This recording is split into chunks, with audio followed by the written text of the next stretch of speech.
Le doy la bienvenida al asambleísta Darwin Pereira. Darwin, bienvenido. Buenos días. Mucho gusto, buenos días. Señor vicepresidente de la Asamblea Nacional, está caliente la cosa en la Asamblea, ¿no? Donde las papas queman ahora mismo. Hay un informe, es de momento un borrador, todavía no hay un informe oficial. El informe tendrá que ser debatido, tal vez modificado, aprobado muy seguramente, porque en la mayoría de 6-1, el 1 es el voto de gobierno, que es Gruber Zambrano.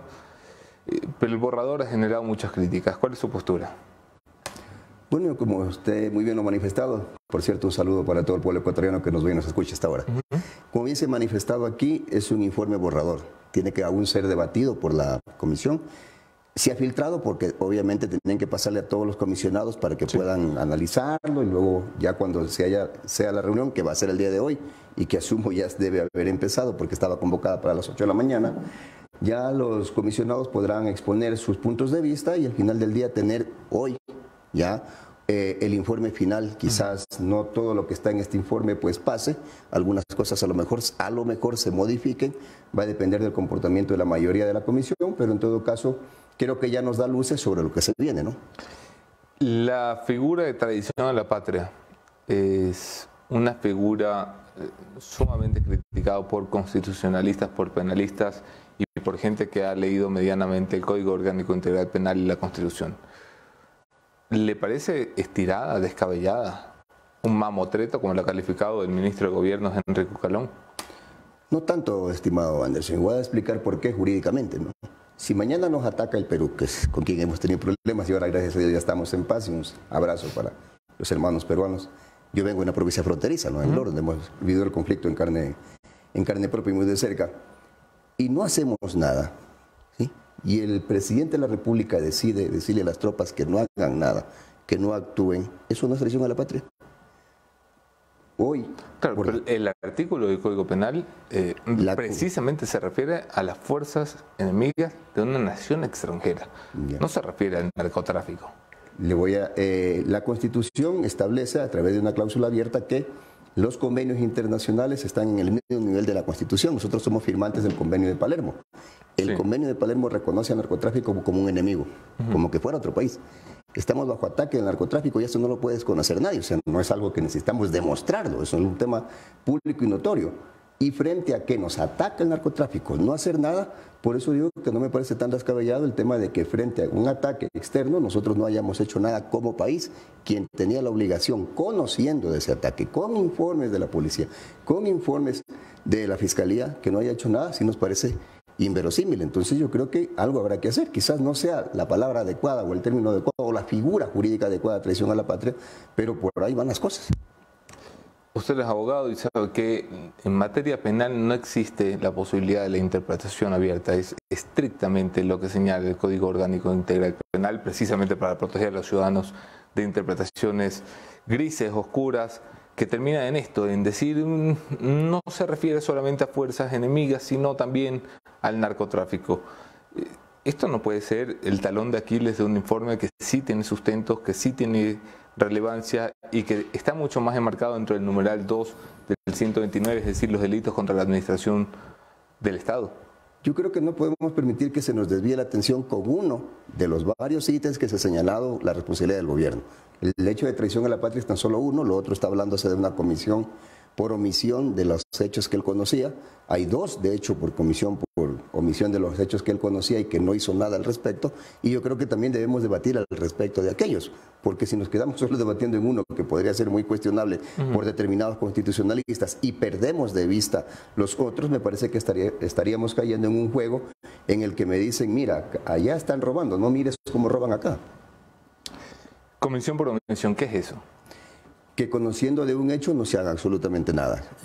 El mismo Código Penal, muy bien citado por ti, Anderson, establece que cuando alguien conoce de un delito o ve que se comete un delito, tiene la obligación de comunicarlo a la Fiscalía y de, obviamente, colaborar con la justicia. El presidente lo conocía y no hizo absolutamente nada. Entonces, obviamente, hay una comisión por omisión. La Asamblea se mueve con la fuerza de los votos y no con la fuerza de la razón. Al final, los votos son los que mandan y los que dirigen. El Pleno muy seguramente tendrá 70 votos para aprobar un informe no vinculante. La gran pregunta es ¿van a tener 92 votos para una intentona de enjuiciamiento político? Yo quisiera pensar que es muy prematuro para aquello. Y voy a decir por qué. Porque aún está el camino para el juicio político largo. No, ojo, y hay que explicarlo claramente para que el país lo entienda. No por el hecho de que mañana aprobemos el informe, se activa automáticamente el juicio político. Correcto. ¿No? Es más, podríamos no aprobar el informe, pero no faltar alguien que plantee un juicio político al presidente. Obviamente lo ideal es que se apruebe el informe y en base a ese informe alguien, un asambleísta o varios asambleístas se junten y planteen un juicio político. Para eso solo necesitan 46 votos. Sí, ¿no? Solo necesitan 46 votos. Es decir, para iniciar el juicio político se necesita solo 46 votos. Ese pedido pasa al CAL. El CAL lo califica solo la formalidad, por si acaso, no temas de fondo, y el CAL lo remite a la Corte Constitucional. Es decir, es un proceso. Alguien está viendo el juicio político como un punto y que ahí llega ese día y que ahí sucede todo. Quizás como las asambleas anteriores, en las que se en un solo día lo declararon loco un presidente y lo votaron. No es así un juicio político. Un juicio político es un proceso largo y todavía, a ver, pasa que alguien tiene que organizarse para poder plantear el juicio político. Sí, tiene que haber interpelantes, tiene que pasar el CAL, tiene que ir a la Corte Constitucional. La formalidad. Es decir, estamos todavía muy lejos de poder considerar esos 92 votos, porque yo creo que las fuerzas políticas, todas, estamos a la espera de lo que diga la Corte Constitucional. Hay que ser honestos con el país, porque la Corte Constitucional, por más que tenga 92 votos, mañana nos dice, ¿saben qué, señores? No damos paso, y ahí murió el gente. ¿Qué crees que va a pasar con la Corte Constitucional? Sin ánimos de que seas adivino ni brujo, pero ¿qué te dice el instinto? Bueno, la Corte ya se ha pronunciado al respecto, ¿no? Hay sentencias de la Corte Constitucional en las que han hablado sobre el tema. Hay una sentencia incluso de un juez constitucional en procedimiento de acciones constitucionales en las que han sido claros en manifestar que a la Corte le corresponde solo calificar la formalidad. Sí, por supuesto. No el fondo. Que yo creo que también aquí no puede pronunciarse sobre la validez en la acusación, sino sobre Exactamente, aquí algunos defensores del presidente Guillermo Lasso piensan que la Corte lo va a declarar inocente a Guillermo Lasso, es decir, ustedes son malos, de lo que lo acusan no es así. No es, por si acaso, de esa manera. La Corte solo califica que las causales sean las que están establecidas en la Constitución, de que se hayan reunido las firmas, de que se hayan cumplido las formalidades, de que haya pasado por el CAL, etcétera, y luego nos entrega. De hecho, ya hay antecedentes de que la Corte ha emitido exámenes de admisibilidad, como en el caso del expresidente Jorge Glass, por ejemplo. El Pachacutic, ¿es una sola fuerza o va a estar dividida como nos ha acostumbrado? Bueno, es una pregunta bastante difícil, siendo honesto, ¿no? Mentiría aquí si yo diría que somos unidos férreamente todos los 24 asambleístas de Pachacutic. Yo creo que hay algunos criterios diversos al respecto que han sido públicos. Sin embargo, la mayoría del bloque, que ya hemos tenido reuniones, que ya hemos hablado al respecto, lo que ha manifestado es que votaríamos a favor del juicio político. El Pachacutic en su mayoría iría por el juicio político. Iríamos por el juicio político. ¿Cuánto es esa mayoría, si se puede saber? De los 24, más o menos, ¿cuántos? Yo diría que unos 18, 20 asambleístas estaríamos en la línea de ir por el juicio político, o estamos en la línea de ir por el juicio político en el evento de que las pruebas obviamente sean exhibidas, más allá de que prácticamente ya han sido exhibidas hasta la saciedad por la posta, por la opinión pública y obviamente por la comisión en la que las comparecencias también han sido públicas, más allá de que hay pocos argumentos o pocas informaciones que han sido calificadas como reservadas por la delicadeza de la información y porque así lo determina la ley. Pero en todo caso creo que ya todos conocemos de qué se lo está acusando al presidente y en consecuencia no tampoco podemos decir que vamos a esperar a ver qué pasa, ¿no? Honestamente nosotros ya hemos debatido el tema y estaríamos por ir al juicio político. Ok, gran titular el que nos da Darwin Pereira. El Pachacutic podría apoyar o estaría por apoyar el inicio de un juicio político. Otra cosa es cómo voten ya en el juicio político. Darwin, el gobierno ha intentado acercamientos con el Pachacutic. A la luz de estos acontecimientos se habla mucho de reuniones con asambleístas puntuales, especialmente el Pachacutic, de ofertas relacionadas al Ministerio de Agricultura que están siendo denunciadas por tus propios compañeros. ¿Hay algo de sustancia detrás de eso? No, al menos conmigo no se ha acercado nadie del gobierno, debo ser franco, no se ha acercado nadie del gobierno. Tuvimos una reunión del bloque antes de anoche, y no se nos comunicó de ningún acercamiento con el gobierno hacia el bloque, para decir que quizás formalmente. He leído evidentemente unos tweets, que se ha posteado respecto de ofrecimiento del Ministerio de Agricultura a la asambleísta Vanegas. Debo ser honesto, yo leo y no me gusta, yo no tengo pelos en la lengua. y serán temas que se tendrán que evaluar. Sin embargo, debemos también dar el derecho a la duda, que muchas veces estos rumores son solamente aquellos rumores, y obviamente el asambleísta Vanegas tendrá que explicar aquello una vez que nos reunamos en la bancada. ¿Vanegas ya fue expulsado del Pachacuti, como pidió Leonidas Issa? No, de ninguna manera, no. El bloque de Pachacuti es un bloque independiente, que actuamos en base a nuestra propia dinámica de movernos, y habrá momentos para evaluar el comportamiento del compañero Vanegas. Claro, obviamente creo que el país lo ha visto.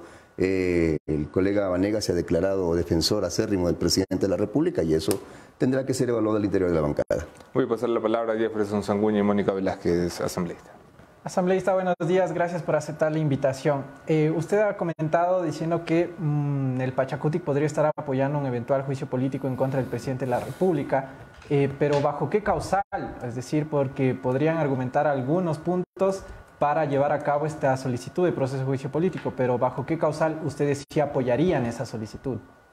A ver, yo quiero empezar señalando que sería profundamente irresponsable no apoyar un juicio político en momentos en que tenemos un presidente de la República que conoció del cometimiento de delitos en el país, que conoció de la operación de la mafia albanesa.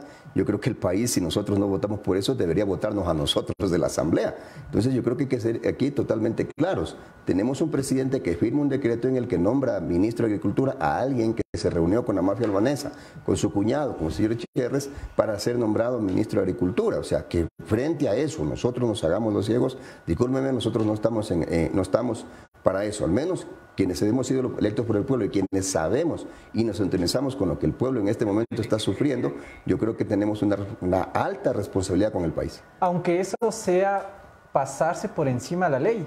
Le consulto esto porque, por no decir el 99.9% de juristas respetados en el ámbito constitucional han dicho lo que ha presentado el informe, las causales por las que se quiere llevar a juicio político no proceden, no tienen el aval jurídico. Entonces, más allá de eso, igualmente sería un proceso que se llevaría a cabo por encima de criterios jurídicos que dicen esto no tiene validez. A ver, la Corte Constitucional también ha puesto en su sitio a los constitucionalistas, porque obviamente hoy en día los constitucionalistas, dicho sea de paso, yo soy egresado ahora mismo de una maestría de Derecho Constitucional, así que los constitucionalistas no me van a dar clase a mí de Derecho Constitucional. Hay que leer lo que ha dicho la Corte Constitucional al respecto. En la famosa sentencia Yunda, la Corte Constitucional ya separó cómo se debe llevar un proceso jurisdiccional, es decir, ante un juez, y cómo se debe llevar un proceso político, ¿no? Donde se tiene que mirar también lo político. Por ejemplo, la Corte ha sido clara en este proceso de que en un proceso jurisdiccional ningún juez puede dar criterio porque se llamará de prevaricato, no así en un proceso político.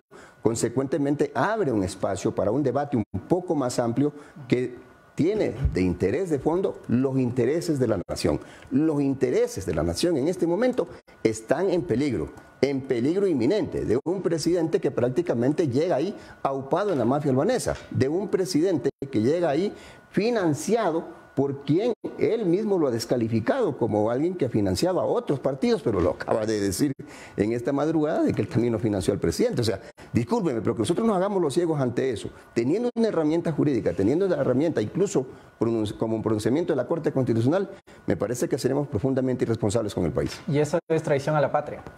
Bueno, no necesariamente quisiéramos calificarlo ahora mismo como traición a la patria, pero en todo caso hay causales como para decir que el presidente, conociendo delitos, no hizo nada. Dos preguntas para finalizar y le doy la palabra a Mónica Velázquez, que también tiene una serie de inquietudes. Usted dice, claro, vamos a apoyar si es que alguien presenta la solicitud de juicio político. ¿Lo va a presentar el Pachacutic? Bueno, ayer han anunciado de que lo va a presentar el movimiento UNES, la bancada de UNES. Vamos a ver cuáles son los argumentos, porque, repito, y lo que se hace un momento con Anderson, quiero ser claro con el país. Una cosa es el informe y otra cosa es quién presenta el juicio político para ver con qué argumentos lo presenta. Porque no es que aprobar el informe activa ningún juicio político. Cuidado, confundimos las cosas. El informe es una cosa y el juicio político será otra. Que tomen esos argumentos que están en el juicio político, habrá que analizarlo en su momento. Finalmente, asambleísta, quiero cambiar de tema solo para en tema de coyuntura. Muchos de los nuevos de las nuevas autoridades electas de distintos partidos políticos incluso han rechazado este intento de Leonidas Issa de llamar a movilizaciones, incluso de que no se dio un paro nacional. Leonidas ha dicho no va a haber un paro, solo son movilizaciones en territorio. ¿Cuál es la posición del Pachacutic al respecto? ¿Consideran que es oportuno? ¿Apoyan las movilizaciones en estos momentos? ¿Es adecuado llevar a movilizaciones en medio de todo esto? Mire, toda acción en política genera una reacción y es producto de lo que el presidente ha hecho, ¿no? La CONAIE habla por la CONAIE, Leonidas Issa habla por la CONAIE. Yo creo que tampoco podemos estigmatizar. Hemos visto estos días muchos tweets prácticamente racistas, ¿no? Respecto de que se habla de que los indígenas, de que vienen en Senerquito, ha habido han vilipendiado al movimiento indígena como prácticamente como que fuera lo último. Muchos yo creo que, y no la gente de a pie, la gente de a pie está sintonizada, la gente de a pie le acaba de dar una lección en las urnas al presidente de la República y a la derecha de este país. Entonces no creamos todo lo que dicen muchas veces estos tweets y consecuentemente nosotros como Pachacutic apoyaremos lo que la CONAIE decida en consenso, como lo ha tratado de hacer el último fin de semana, donde dicho sea de paso, no se ha definido ningún paro. Solo hay una marcha el día 8 de marzo, que es el único día que van a salir, pero el resto de días van a permanecer en sus territorios prácticamente en vigilancia respecto de lo que pase con el país. Yo diría que la CONAIE lo que ha hecho en la asamblea del último viernes es pasarle la pelotita a la asamblea, porque ha dicho que espera que seamos nosotros los que finalmente juzguemos al gobierno y no ellos en las calles, como muchos pretenden que podría pasar, pero creo que la CONAIE ha sido absolutamente clara. Somos básicamente nosotros los que vamos a tener ahora mismo la papa caliente en nuestras manos. ¿Cómo está, asambleísta? Les saluda Mónica Velázquez. Mónica. El ministro de Gobierno, Henry Cucalón, justamente en una entrevista en Ecoavisa, ha dicho que son desestabilizadores a los que apoyan el paro nacional y a los que también quieren llevar a juicio político al presidente. ¿Cree usted que a pesar de estas declaraciones del ministro de Gobierno, tiene margen de maniobra en la Asamblea Nacional? Yo no le veo ningún margen de maniobra en la Asamblea Nacional. Yo no le veo ningún margen de maniobra ya prácticamente ni siquiera con la población, ¿no? La población, repito, le acaba de dar una paliza en las urnas y yo creo que eso hay que tener esa película hay que tener clara. Muchas veces los políticos hablamos una cosa, pero nos desintonizamos de lo que la gente está pensando y cuando llegamos a las urnas nos despiertan, ¿no? Lo acaban de despertar al presidente en las urnas, que le daban incluso una rotunda ganancia con el sí y ya celebraban, incluso habían programado una rueda de prensa para la noche de las elecciones y mire usted como la gente le dio una cachetada al presidente de la República. Consecuentemente, yo creo que no hay que hacerle mucho caso a lo que dicen los políticos, sino más bien aprender a escuchar a la gente. Nosotros estamos en territorio, escuchamos la gente. La verdad que a mí también me causa un poco de risa lo que dice el ministro Cucalón, porque sería bueno que en un momento determinado, aquí en los medios de comunicación, comparemos al Cucalón cuando era asambleísta, cuando planteaba juicios políticos y cuáles son el contexto de sus declaraciones versus el Cucalón de ahora, que contradice totalmente lo que decía en aquella época. Es más, Guillermo Lasso, Cucalón y todo el movimiento Creo apoyaban las movilizaciones indígenas cuando estaban del otro lado, que no están ahora, o sea, cuando eran apenas candidatos. Entonces, los dobles discursos le han hecho muchísimo daño a este país y nosotros, con lo que tienen un doble discurso, definitivamente no caminamos.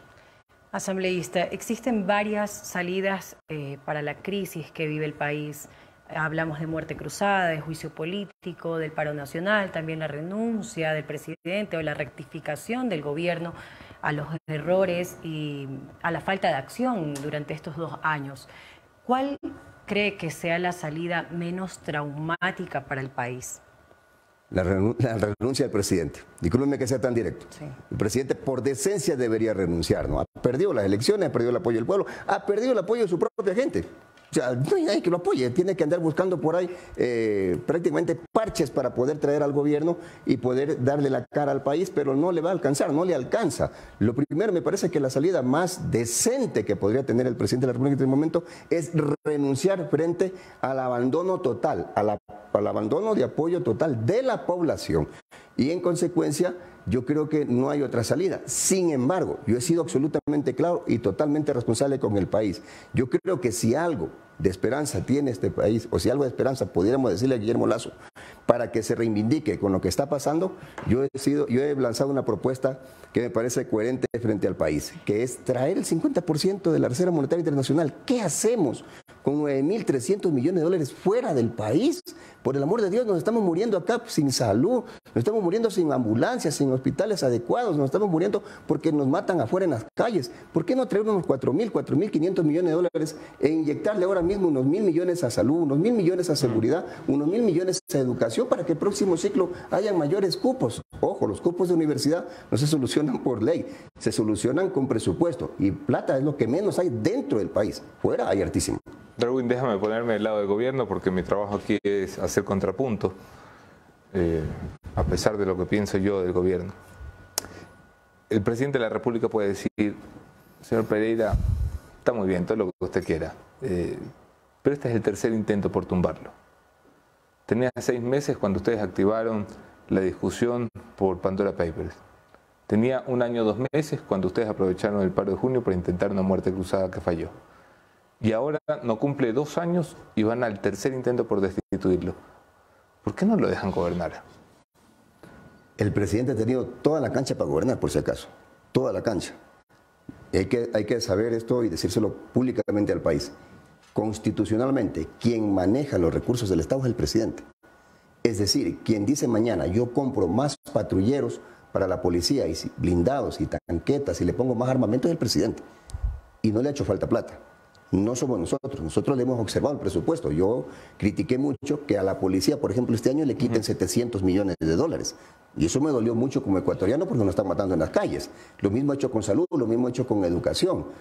Ha tenido todo el presupuesto en sus manos y ha preferido mandarlo afuera antes que ejecutarlo aquí dentro del país. No tiene falta de leyes. En leyes, nosotros como asamblea le hemos dado 9 leyes, esta asamblea, en materia de seguridad.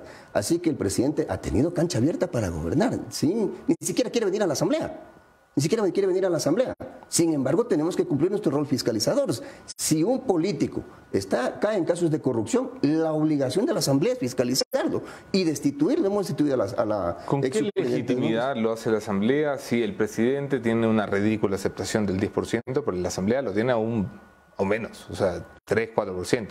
Si gobernáramos en base a la popularidad, entonces Guillermo Lazo tiene que haber sido a la casa hace rato, pues no, o sea, no es la popularidad, y nosotros también, no es la popularidad la que rige los destinos de este país, es la obligación constitucional que tenemos, la obligación que nos entregó el pueblo en las urnas. Nosotros seremos asambleístas hasta el último día que nos toque cumplir nuestro mandato o que Guillermo Lazo mande la muerte cruzada.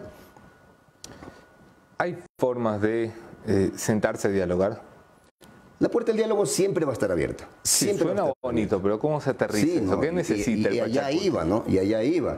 La puerta del diálogo siempre va a estar abierta, pero no para sentarnos a tomar café, por el amor de Dios.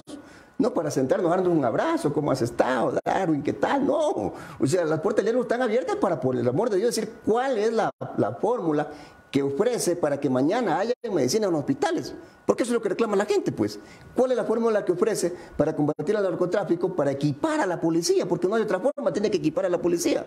¿Cuál es la fórmula que ofrece para equipar a la fiscalía, que le faltan fiscales, a la función judicial, que le faltan jueces? ¿Cuál es la fórmula que ofrece? Porque no me puede decir que no hay dinero. ¿Cuál es la fórmula que ofrece para que mañana los estudiantes, nuestros hermanos, puedan alcanzar cupos en las universidades? La Universidad de Cuenca acaba de denunciar que le restan 7 millones de dólares del presupuesto de este año. ¿Cómo quieren que queremos cupos? ¿Cómo pretendemos tener menos jóvenes en las calles y más jóvenes en las universidades si a las universidades le están quitando presupuesto? Eso es lo que tenemos que discutir. Este gobierno nos ha hecho perder 2 años de haber debatido qué Ecuador queremos hacia el futuro, qué tipo de agricultura queremos hacia el futuro, qué tipo de educación queremos de aquí a 20, 30 años, que fue lo que en su momento debatió Japón, que fue lo que en su momento debatió Corea del Sur. Nosotros estamos, pero ni por idea de ponernos en ese debate, estamos en otros debates que nos hacen perder el tiempo por un gobierno que, repito, debió haber renunciado. En Japón y Corea del Sur no podía salir la gente a quemar los edificios públicos así nomás, ¿no? Pero los políticos se pusieron de acuerdo. Pues. La gente se molesta porque los políticos no se ponen de acuerdo. Y hay un presidente que nos hace perder el tiempo. El juicio político es constitucional. ¿Es constitucional? ¿Y la muerte cruzada activada desde el Ejecutivo? Constitucional.